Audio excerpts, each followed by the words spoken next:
Welcome back, guys, to another One Piece chapter review. I know it's been a while. I think the last time I posted was probably almost a month ago, if not a month ago. But I know I'm a little bit behind from that one and then the ones before and everything. I'm trying to get all caught up, and hopefully I can get caught up with within this next few days. So let's get right into it. We get to the One Piece 1185. Y'all better buzz off. Cover pages like Hancock cooking owning her cooking skill for Luffy. Working on that stuff, huh? Look like she's burning a lot of things though. So I don't know if she's really learning, because some of them look kind of burnt. I ain't gonna lie. I'm gonna cook myself, so hey man, you need better cooking lessons, Hancock. We get to the first page and we see the prince telling Candle to make Brook her page, and then he's walking through the courtyard seeing a bunch of what he called cute babes and he's like counting them down. He's like, 1 hottie, 2 hottie, not her, 3 hottie. Oh my god, like I see it there's like one right here in the middle. He's like, not her. Brook is a clown. But he turns around, he tells Miss Candle that she's still number 1 in her book, and he's asking the ladies to let him see their panties and stuff. Like, usual Brook stuff. Nothing changes, my guy. Ever since he was a kid, he had that dog in him. But then we proceed to the next page where she's teaching him some music and stuff like that. Then he passes out. Then we see the other guards talking to Brook, saying they're jealous of him being her page. And then we go to another page another panel that she's teaching him the sword technique, which I'm pretty sure that's why he picked up his sword technique, because they all look like they use the same sword technique, from like Shuri to Candle. I don't think even Leuven, when he came to save Brook, I'm pretty sure like in that last chapter they use the same sword techniques and everything. Might be wrong, hey, we're proceeding on. But Candle reveals that the reason that she trains so hard is to stick by probably Prince Leuven's side, most definitely, probably, And then we proceed on to Brook tells her that maybe she should wear womanly clothes instead of dudes' clothes and stuff like that. Then they proceed to have another conversation, and she's trying to teach Brook proper manners, and to use this proper manners skill, he says that would you be so kind as to show me your panties? He puts it in the most proper way that he probably can. I love Brook, man. Brook is just I don't know, he's just such a great guy. I don't know. He's just even though he's perverted as shit, he's just he makes it work. He's that one pervert that you'll be like, you know what? You're okay. You're a cool guy. I fucks with you. We're proceeding on. We go back to a little bit further into Brook's backstory. I think back to where he was 20, and we see him talking to Shuri and everything, and talking about how there's not a soul around that doesn't admire Candle and stuff. Says she's shine like the sun over the ocean and everything. And then they said Lady Kendall was actually bedridden for a few months due to stress. And said it was just the beginning. You wouldn't believe the influx of news that followed. And then her father, the renowned rugged prince, ascended the throne at the same time he married Candle.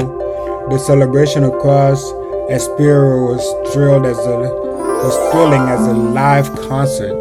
Wow, that's probably one of the greatest coronation I ever heard of in One Piece, at least. Maybe in the world, that's the greatest a live concert coronation. Shit, I wish I would have been there with Brook singing. Oh man, that's a concert I would love to go to. And then we're blessed with your birth, Princess Shuri. Our nation positively bumbled with joy. People were saying, I want to see her face, she's so cute, or she takes after her mother. Oops, I'm getting off topic. Now you get the picture why I love your folks. They're my ultimate benefactor. I would gladly relinquish my life for those two.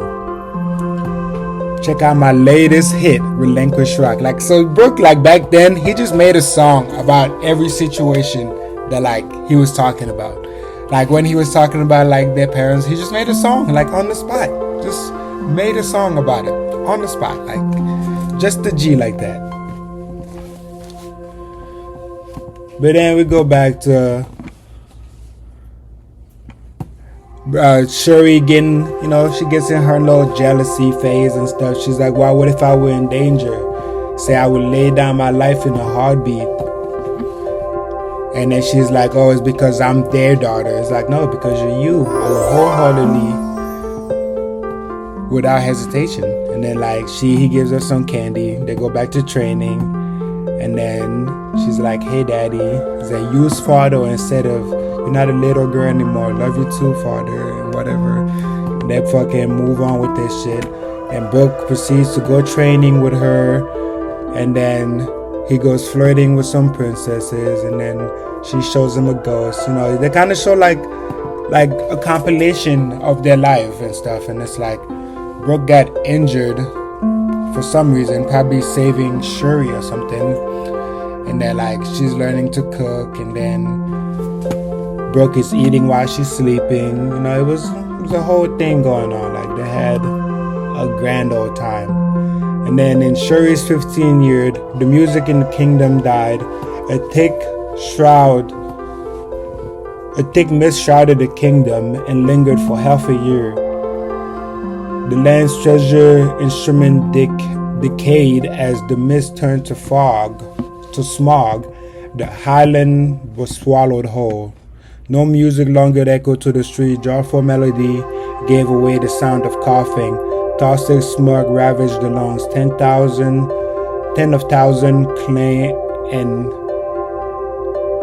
lungs of 10,000, okay, and then claim the lives of 100. The fogs must clear. It must. Beset by one of imaginable tragedy after another, the kingdom knew nothing but suffering. After the fog had lifted, the scars it caused remained. Not Scarlet. Shit, I'm mixing up princesses and queens from different kingdoms. Candle has passed away, apparently. Says, Your Highness, the heavily tribute. We still owe the government heavily tribute and we can't afford to pay. So now they got another thing to deal with. And then you see Brooke and Shuri still training. And then it's just rainy and everything. And then we skip back to the next page. And then the king comes back and says, the world government is our enemy. This means war. And then everybody says, what? Brooke, no questions asked. This is why, like, I don't know what it is. It's Brooke and Zoro. Those are two characters that, like, from watching and reading One Piece, I've, like, somehow just been able to relate to so easily. Like, their I don't know, their loyalty and just, like, devotion. It's like, you don't need to say another word. Like, when Zoro is told, handle that shit, Zoro is going to handle that shit. Just like Brooke. In this moment, the king says, the world government is our enemy. This means war. Somebody's in the background saying, what? Brooke walks up, bows down, and said, understood. No questions asked. He's not wondering, why are we going to war with the world government? He's not wondering nothing. Like, and then you see people, they're yelling, Commander, Your Majesty, can you tell us your reasoning first? Brooke is not asking for the reasoning. He went to work. while everybody's still asking for the reasoning, he went to go ready for war. He said, understood, he walked off. He said, that's all I need to hear. And then the king proceeded to like actually tell them why they're going to war. Said they demanded 1,000 slaves. That's the only way they will waive this year heavenly tribute. Slavery in the Holy Land is a fate far worse than death. The government armada will arrive in 2 months. They have no intention. I have no intention of choosing human sacrifice to hand over to them. Which we proceed to like, see the people of the country like asking, oh, is this country done for and everything, whatever. But Brooke proceeded to like cheer everybody's mood by singing them a song and said, we got nothing left to lose. So that's right. And then we get on to the Marines arriving, or the war government arriving 2 months later. And then we see the war says, y'all better, like, oh, is that like part of the song? I guess it's part of a song that probably Brooke made. Says, y'all better buzz off. And then we see we see everybody fighting and Brooke just zooming through enemies and then trying to make his way back to the castle, just slicing everybody in his way. As he makes his way to the castle, he's like, Your Majesty, Princess Shuri. And then he gets to the castle only to find, I don't know, who is that guy in the background, bro?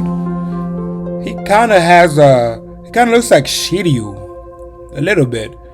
Like he a little bit looks like Shiryu. Remember when like we saw Shiryu in Impel Down?